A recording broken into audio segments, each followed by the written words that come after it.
Hello my family members, শুভ সকাল। আসসালামু আলাইকুম। নতুন একটি ভিডিও নিয়ে আসলাম। আশা করি সকলের কাছে অনেক ভালো লাগবে।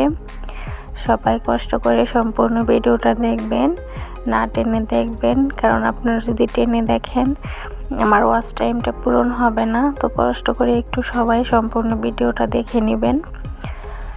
তো এখানে আমি সকালে নাস্তা করে চা বিস্কিট নাস্তা করে আসলাম আর কি। এখন এখানে রাতে বাজার নিয়ে এসেছিলো, সেগুলি আর কি আমি দেখতেছিলাম কি কি ছিল। তো এখানে ডিম ছিল, পাস্তা ছিল, লাচ্চা ছিল, চানাচুর ছিল, সাথে ছিল হুইল পাউডার, এখানে ছিল প্যাম্পাস। তো এগুলি আমি আর কি সবগুলো দেখে নিচ্ছি। এখানে ছিল হচ্ছে চিনি, সাথে ছিল ময়দা, সাথে এখানে একটা পাস্তা ছিল। তো এইগুলো আমি আর কি এখন গুছিয়ে নেব। সব কিছু দেখা হয়ে গেল, আমি এখন সবগুলো গুছিয়ে নেব। তো সাথেই থাকুন।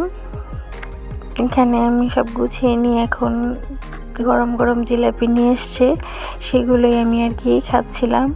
এখানে দেখুন খুব মজা ছিল, খুবই সুস্বাদু ছিল গরম জিলাপিটা। দিন দুপুরে রান্না করতে চলে আসলাম। এখানে আমি অনেকগুলো পেঁয়াজ কুচি করে নিয়েছি, সাথে নিয়েছি গরুর মাংস। তো এটা আমি এখন রান্না করব। কিভাবে রান্না করি সবাই সম্পূর্ণ ভিডিওটা দেখবেন কষ্ট করে। আর অবশ্যই আপনাদের ভালো লাগলে আপনারাও কিন্তু এভাবে ট্রাই করতে পারেন, কারণ এখানে এটা একটা নতুন রেসিপি বলা যায় আর কি। আমি এইভাবে কাউকে রান্না করতে কখনো দেখিনি, মনে হলো আমি এরকমভাবে রান্না করেছি। তো এখানে দেখুন আমি পেঁয়াজগুলোকে আমি একটু হালকা করে ভাজি করে নিয়েছি। দেন এখানে টমেটো কুচি দিয়ে দিলাম। আমি টমেটো কুচিও কিছুক্ষণ ভেজে নেব। সবাই এইভাবে আর কি কে কে রান্না করে খেয়েছেন অবশ্যই কিন্তু কমেন্ট করে জানাবেন। বাট আমার মনে হয়েছে আলু দিয়ে টমেটো দিয়ে এইভাবে কেউ আর কি এটাকে ভাজি করেনি। তো সকলে অবশ্যই কিন্তু আমাকে কমেন্ট করে জানাবেন যদি এভাবে খেয়ে থাকেন। তো এখানে আমি মশলাগুলোকে আর কি ঝোল পানির সাথে মিশিয়ে নিয়ে আমি এটার ভিতরে আর কি দিয়ে দিলাম। আমি এই টমেটোর সাথে এইগুলোর সাথে একসাথে মিশিয়ে আমি এটাকে একটু কষিয়ে নেব। তো এখানে আমি আর কি কষিয়ে নিচ্ছি। আমার কষানো হয়ে গেছে, ঝোলটা শুকিয়ে আসছে। এখানে আমি দিয়ে দিলাম গরুর মাংস আর কি, সাথে কাঁচামরিচগুলো আমি দিয়ে দিলাম। তো এখানে আমি এটাকে দিয়ে কিছুক্ষণ লেড়ে চেড়ে নেব। দেন আমি এখানে আর কি আমি আলু একসাথে আর কি দিয়ে দেব। তো এখানে আমি যে আলু কুচিগুলো দিয়ে দিয়েছি, আলু কুচির পরিমাণটাও খুবই অল্প দিতে হবে, বেশি দেওয়া যাবে না।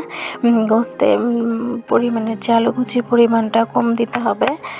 তো এখানে আমার এই যে দেখুন ভাজা হয়ে গেছে বলতে ফাইনালি হয়নি, এখানে মোটামুটি আর কি হয়েছে, মাছ পর্যায়ে চলে এসেছে। এটা কিন্তু আমি লো হিটে আর কি হালকা করে ভেজে নিচ্ছি, যাতে কড়াইতেও না লাগে এবং আলুগুলো সিদ্ধ হয়ে যায় এবং এটাও যেন মুচমুচে হয় আর কি। তো এই দেখুন আমার ভাজা হয়ে গেছে, এটা এরকম কালার হয়ে চলে এসেছে। তো এরকম কালার চলে আসার জন্য কিন্তু অবশ্যই হালকা হিটে ভেজে নিতে হবে এবং মুচমুচে করে ভেজে নিতে হবে এবং দীর্ঘ সময় ভেজে নিতে হবে, তাহলে আলুটাও সিদ্ধ হবে, মাংসটাও আর কি সিদ্ধ হবে ভালো করে। আর আমি অবশ্যই এটা বলে রাখি যে মাংসটা কিন্তু আমি আগে সিদ্ধ করে নিয়েছিলাম লবণ পানির সাথে, সেই ভিডিওটা আর কি আপনাদের সাথে শেয়ার করা হয়নি। তো আগে পানি দিয়ে সিদ্ধ করে দেন এভাবে আর কি রান্না করবেন।